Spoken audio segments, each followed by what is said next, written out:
Okay, welcome back to Courage, Dear Heart. And I am joined by my lovely ex-client friend, Anya. Welcome, Anya.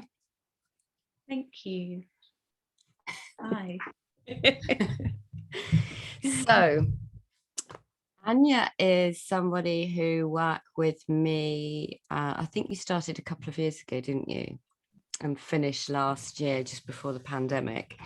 But just to what I ask everybody before we get into this, I'd love to know, because my podcast is called Courage, Dear Heart, what courage means for you. Yeah, when I thought about that, I think for so long, I thought courage was about the battle, about if I think about courageousness, it's like that kind of the fight, the battle. And I think for so long, that was how I lived my life when I was trying to be courageous. It was like I had to be more, do more, push myself more. Yeah. And I think through working with you, and as I've deepened this understanding, I realized that actually it's the opposite. It's actually my real courage doesn't roar. It's quiet and still, and it knows what to do. And it's a surrendering and a letting go is my courage for me. Yeah. What a absolutely perfect answer, Anya. Thank you. Okay, so what I'd love for you to tell the listeners and anyone who's watching was, what was life like before you started working with me? I think from the outside, life looked great. I'd had a career. I had a husband that I still love. And I had my daughter, and I was a stay-at-home mom, and, I had lots of great things in my life. But inside, I think I always felt like life just felt tough. It felt just didn't feel easy, and I felt like I just wasn't very good at doing life. And yeah, it didn't feel, I felt like there was more that I should be feeling, more joy that I was not. I didn't have enough connection with. So I was really, I think, I was quite self-absorbed. I had a lot of negative thinking about myself, and generally it was not enough, not pretty enough, not thin enough, not successful enough, not confident enough, not interesting enough, all the not enough. So I spent a lot of my time thinking about and trying to change in myself. And I had a whole identity of myself that I built up that, was really framed around me not being enough. And so, on the outside, I was doing life, and I don't know that many people would have necessarily noticed, but inside it wasn't always, I wouldn't say I was depressed, but it just felt just that I just wasn't seeming to be what I wanted to be. I didn't have that sort of inner, just life's okay. I just didn't have that. It was what I was always striving for. So, and I think I also had a lot of stuff around rejection, and sort of, I carried that with me, and I would, to avoid being rejected, I would avoid lots of different situations and people, or I would be the one that did it first. If I got a sense of someone's doesn't like me or something isn't going so well, I'd be the one to pull out first rather than you reject me. So my world always felt like it was getting smaller, because it would be like, okay, I'm not sure this friendship's going the way it should be. They're not maybe treating me in the way I want. So I'm going to be the one to pull out, because I'm not going to let you reject me, because it was like such a big wound I was carrying. So yeah, I think that, and knowing it's like I knew somewhere in me there was more, but I didn't know how to get it. I didn't know how to touch that place in me that was okay. So one of the things I remember from talking to you in those early days was that you had skin issues. Yeah. Can you remember that, and sort of having ideas around foods being good and bad? Can you talk a bit to that? Yeah. I absolutely, and I think looking back, with the food, it was a way of controlling and numbing out and feeling better about myself in the moment when I felt overwhelmed with all of this sort of big feelings and thoughts that were going on. And the eczema that I would have was just, I think, around so much, and I hadn't made the connection at the time. It was just, I'd keep getting these breakouts of eczema, and the more it's been amazing. It's like I don't know that I haven't had eczema for ages now, and if I get a bit, I might get a tiny bit, and now it's like I just see it as a gift. It's like a signpost to me now that, oh, I think I might have got caught up in a lot of, I'm a bit stressed, I'm having stressful thoughts, or I'm tired, I'm doing too much or something. And it's like I have such a different relationship with things that I, again, was fighting against. I don't want to have eczema. I don't want to have dysfunctional thoughts around food. I don't want this, that, and the other. And I think now I see them as like a signpost. They're like, I think you call them like your rumble strips. Like they're like that. Yeah. It's kind of trying to wake me up and go, hey, let's get back on track a bit. You're off course. And so yeah, it's like so many things about myself I'm not fighting. It's like, oh, what a gift that my body's saying to me, hello, you're a bit off track, come back.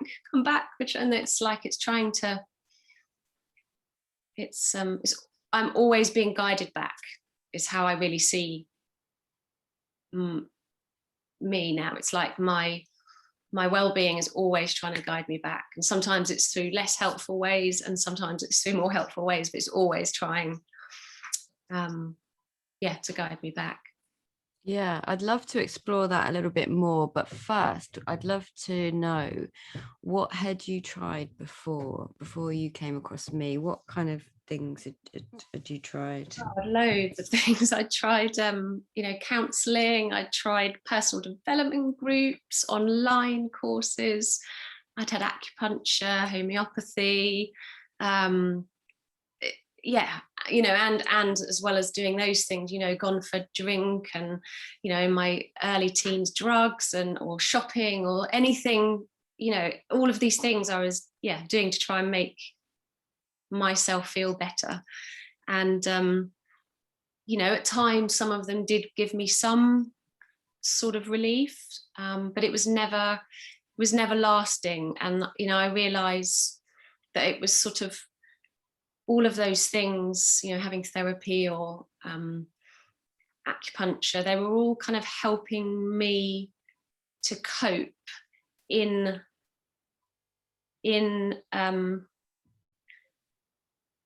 something that wasn't real. That they were like trying to help me to cope with my life situation that I was in. And it was all, and then through working with you, it was like going a step back to actually seeing that I didn't need to look there. I needed to look like upstream a bit more. And actually it wasn't that I needed to change all the outside things and all the things around me to be able to cope with my life. It was when I could just really get a sense of my experience of life inside wasn't coming from outside. It was the other way around. Actually, how I was feeling inside was just an expression of my thinking of, yeah. Okay. So I'm going to hold that thought. Those are two things. So what was it? You tried all these things. You kind of had some temporary relief, but there was something that still was missing for you. So what was it that you saw in me or heard in my stuff that, can you remember what resonated? What had you kind of sign up to work with me? Yeah, it's really interesting because I actually can't remember. I just know that I think I saw some Facebook posts. I don't actually even know. It's one of those funny things, isn't it? Where I don't actually know how I came across you, but I think I signed up to a group and there's something in what you were saying obviously spoke to me, because I remember just calling you and we had a chat, and just what you said just resonated in some way. And I just, there was no, I think I just trusted, okay, this feels different. This feels, it was like I don't know I think whether it was in that conversation or in subsequent sessions, it's like that sinking down into actually, there's really nothing there's nothing that you haven't already got, there's nothing that you need to find or do.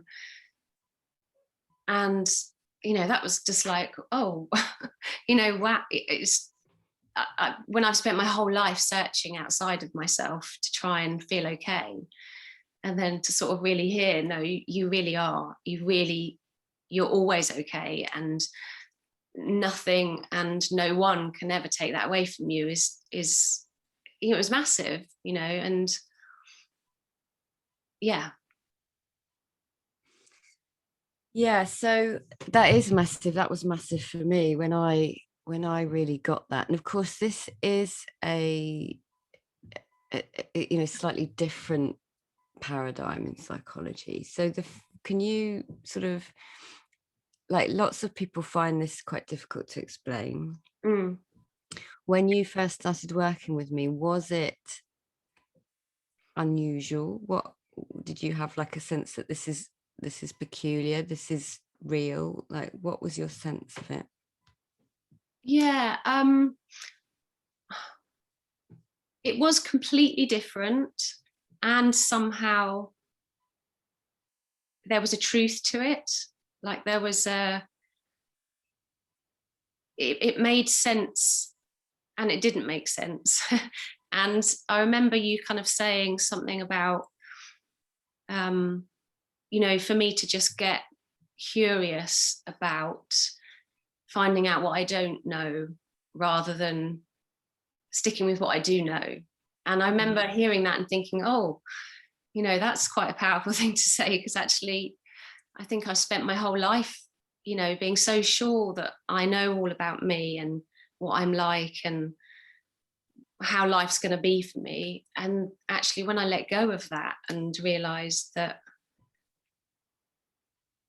when I let go of that, there's possibilities there that aren't there when I've already decided what, it's like, it was so freeing. Like, I'd let myself off the hook, and I think I let everyone else off the hook, because I could let go of, I think I had so many expectations on people that, in order for me to feel safe, my husband had to be a certain way, my daughter had to be a certain way, my family had to be a certain way, because if they didn't kind of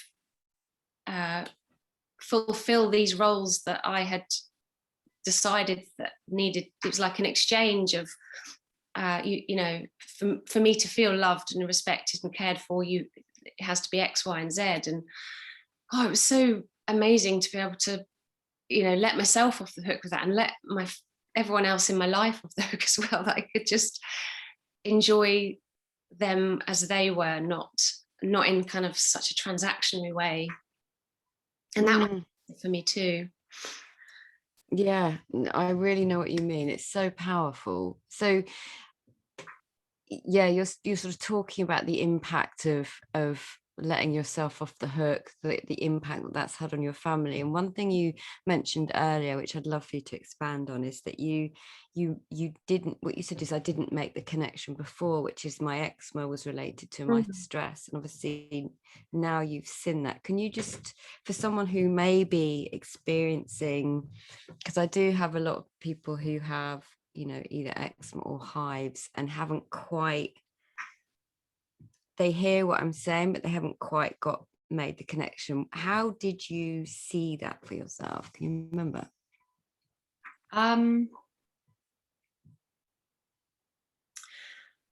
That's a good question. I mean, I don't know how, so it just suddenly, I think it felt like it made sense that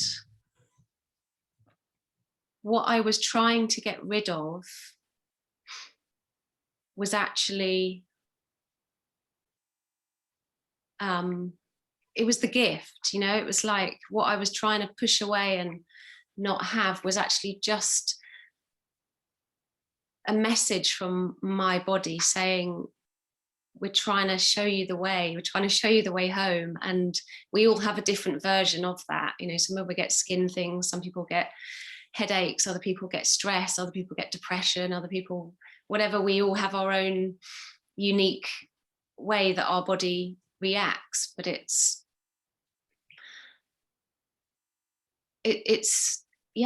so lovely to make friends with the parts of myself that I just wanted to get rid of and wanted to go away. And now it's, they are such a gift, because they're, like I said, they're my guideposts. They're my they give me such important information about where I am, and it's all, you know, and just by knowing that, it's been amazing how it's changed, how I don't have eczema. I'm sure I will again at points, but I'm not so hung up on it. It's like, I know I'm okay even if I get eczema. I'm Yes. underneath the eczema, I'm okay. Underneath the headaches or the, you know, even when I have moments of feeling stressed, it's like somewhere in me knows that it's okay, and it will pass. And it's just, again, it's like it's this message that I'm just a little bit off track, or I'm just taking it all too seriously. And I deeply know I'm all right, even in when external things would have normally told me otherwise. And it's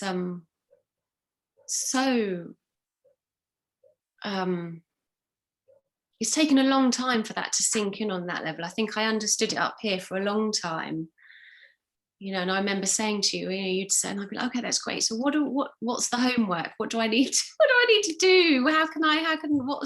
need to do? And you'd kind of say, you know, it's not a doing, it's a knowing, or it's a being. And oh yeah, but that's what I'm used to doing. I want this, give me this, what do I have to strive towards? And it's like the formula.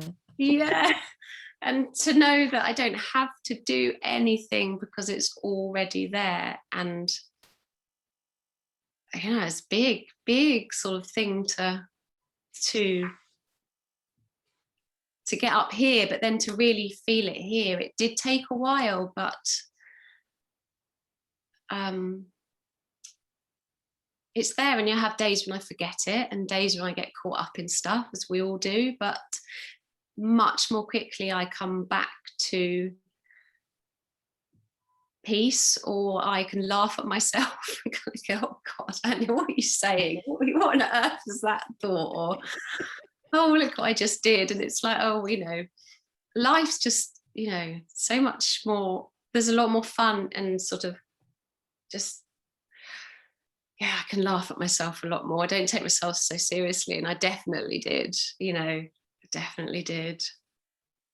I'd love for you to tell everyone, because I I use your rat story a lot with new people, with people that come, and I'd love it because you are the woman I talk about. I never name you, but you've come on the podcast, so I'd love for you to tell the rat story. Yeah. Yeah, so I've always had a really big phobia of rats and mice. It's like the one thing that I have such a, had such a huge physical reaction to even thinking about them, and if ever I saw one, I'd kind of, turn into some screaming, jumping little, baby, and my husband would be like, what the hell is going on with you? And it just like it's a completely irrational response I had. And I remember one night, it was, I don't know, it must have been about 15, maybe 10 years ago, and I was in bed and I woke up in the night, and I wear glasses, so I didn't have my glasses on, and I woke up and the landing light was on. I could, it was a bit of, very dull light in the room, and I looked over to the corner of the room and there was a rat, and I was like, oh my God, there's a rat in the room. And I was, shouting, oh my God, what do I do? What do I do? There's a rat. And I was thinking, what can I get? What I'm going to have attack it? What I could do? And this whole kind of, and then I thought, oh, I'll just turn the light on. And I turned the light on, and it was a bit of rolled up TV cable that was just, which had always been there, of course. But in that moment, it was a rat.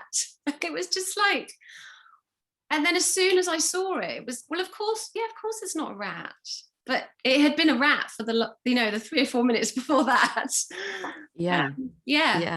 Which really shows that what we think is what we see. Absolutely. Yeah. And I've really realized that so much with my daughter.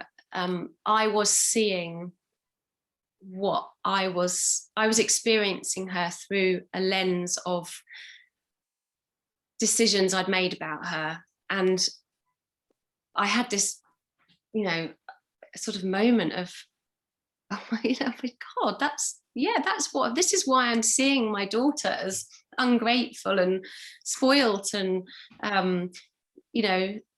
all the other things I said she was, because I decided that in order for me to feel okay, she had to be a certain way. And so I was seeing her through the lenses of, I picked up the glasses of, this is how my daughter is. And that's how I was experiencing her. And it wasn't until I kind of took those glasses off, and then I saw this, gorgeous little child in front of me that was always there, but who quite often I just saw as, she hadn't changed. It was me that changed. And, it's been massive.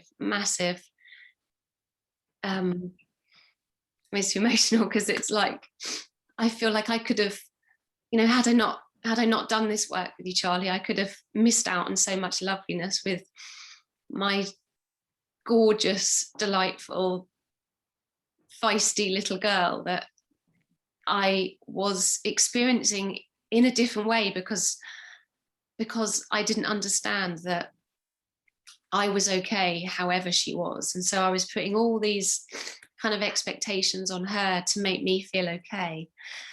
And when I let that go, there's just so much more that, the gift of her that she is. And I get to have all of that instead of, just the child that I was seeing through not understanding how life really works. And so that's probably my biggest gift from this, is that is how I can be alongside my daughter in a way that is just, I know I wouldn't have had that. I know I wouldn't have had that realization. And of course I would have still loved her and had a lovely time with her, but it's like that fight between us is gone because I'm not trying for her to be different. I can just let her be who she is. Yeah, it's not conditional. Yeah.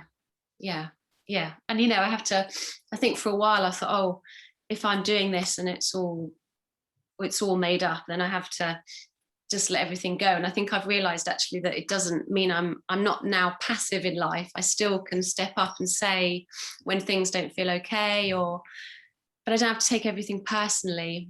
It's like life's not all about me, and I can just be okay. It's like I feel like my my base point has flipped sort of 180 from I'm not okay and I have to navigate life and control life to feel okay, to I am okay and life's not always going to go my way, but I'm okay. It's like I can navigate that, and it's like it's sort of flipped the opposite. Yeah. And you threw a mouse away the other day. I did. I did. I did. I sent you a picture actually because I found a mouse in my shed. Yesterday, the day before yesterday. And normally, I would have completely tipped me over. I probably would have just shut the door, ran, and jumped around in the garden and had done that a lot for a bit. And but I didn't.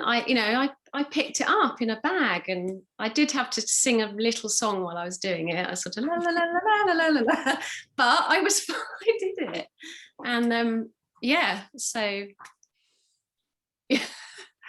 yeah. I mean, what more could you want, right? Absolutely. Yeah. Oh dear. My life work. It's well, I am thrilled about that because I kept asking, how's the rat phobia?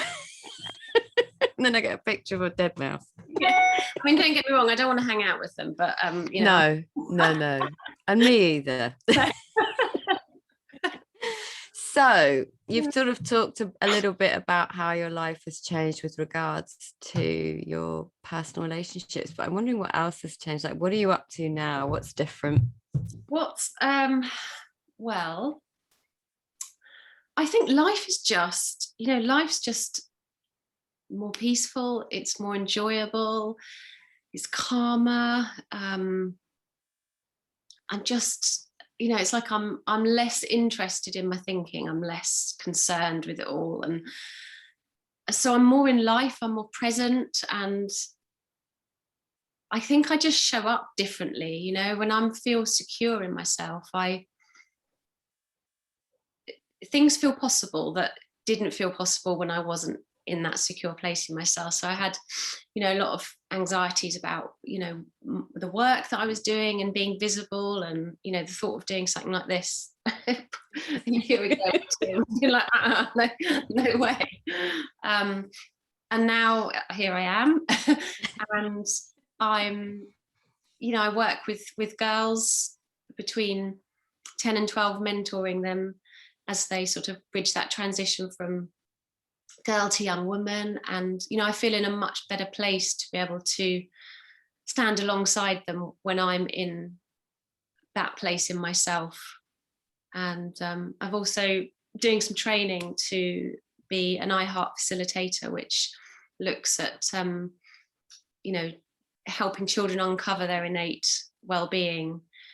And I wouldn't have, and I love it, and I wouldn't have been doing that if I hadn't have kind of come across you and started doing this. And it's like it's opened up so many possibilities for me, more than I would ever have thought that I would have done. And I just feel it's like a freedom to just show up and not be afraid of, I'm not afraid of, I know I'll have shit days, and I'll have hard stuff that happens, and there will be difficult times, of course, as always, but I just know I know I'm going to be okay in that. And I don't get knocked off my perch so easily now, because I just feel like I've got like a much more solid sort of sense of myself. And yeah, I think that's me. I'm sort of I feel like I'm verging into that's like little thoughts. Oh, Anya, now you're just sounding really big-headed. It's like No, my gosh, no, it's so interesting. It's interesting for people to hear the journey, I think. And it's wonderful to listen to you speak so beautifully about this. So, of course, we can experience thoughts of self-doubt, but they're just there and we can ignore them as well, because we know that they're not actually telling us any truth. Yeah, no, absolutely. And I think something I got from when we were doing the work together is, it's like my mind is my thinking mind is a tool, but it's not a truth. And the more I can, it's great that my thoughts come in and they can inform all sorts of things, but they're not the truth. They're not. There's a deeper truth to life, a deeper truth to everything that I feel like I'm connected into now, that I didn't have any sense of that. And I thought that the little Anya mind was all true, and now it's just like whatever. What? Yeah. Yeah. So yeah, it's funny, like life feels good, I feel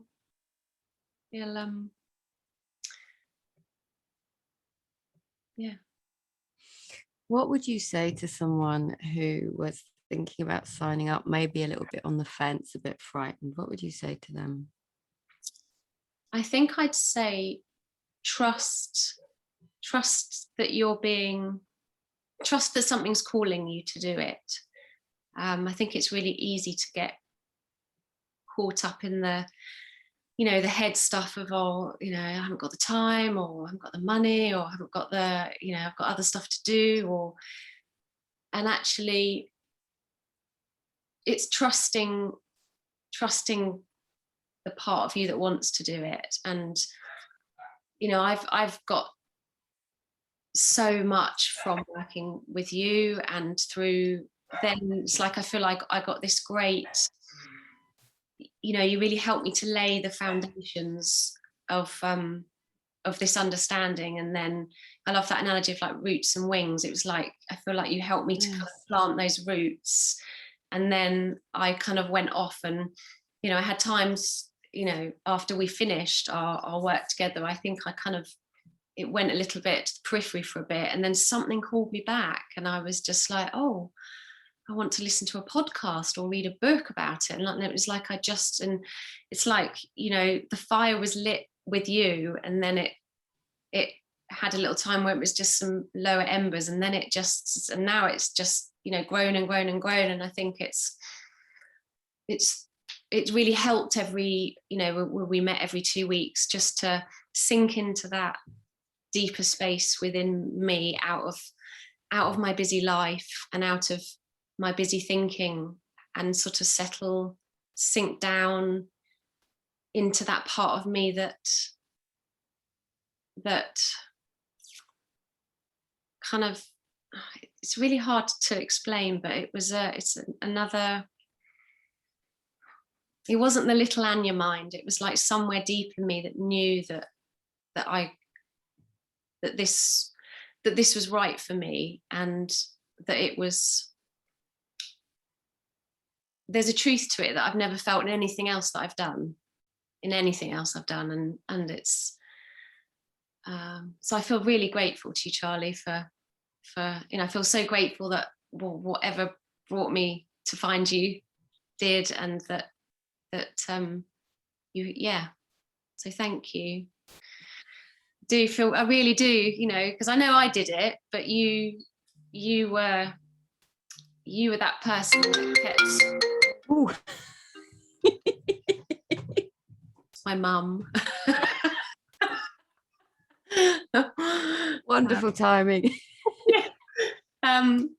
Yeah, you were the one that sort of kept sort of gently nudging me and gently helping me to just question what I thought was true, and question all the things, all the labels, all the identities, all the things I thought made me. And I wouldn't have done it in that way. I was always looking in the opposite direction. I was always looking outside of, if I can change this and that and that and that, then I'll be okay. Or if I can be more, if I can da. And it's, you know,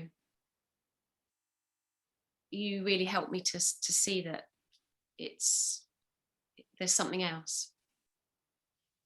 Well, thank you for trusting me, and staying open and curious, and getting to speak to Jack Pranksky afterwards. And I know. It's been incredible to stand by your side and watch this and be a part of it. So I appreciate that. Thank you. Yeah.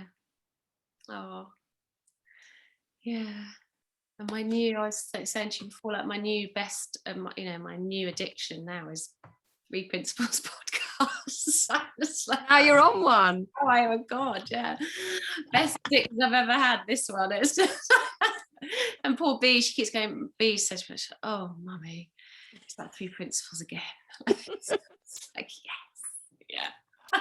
So I'm hoping it's going in by osmosis with her. Sure it is. I think it goes in by osmosis.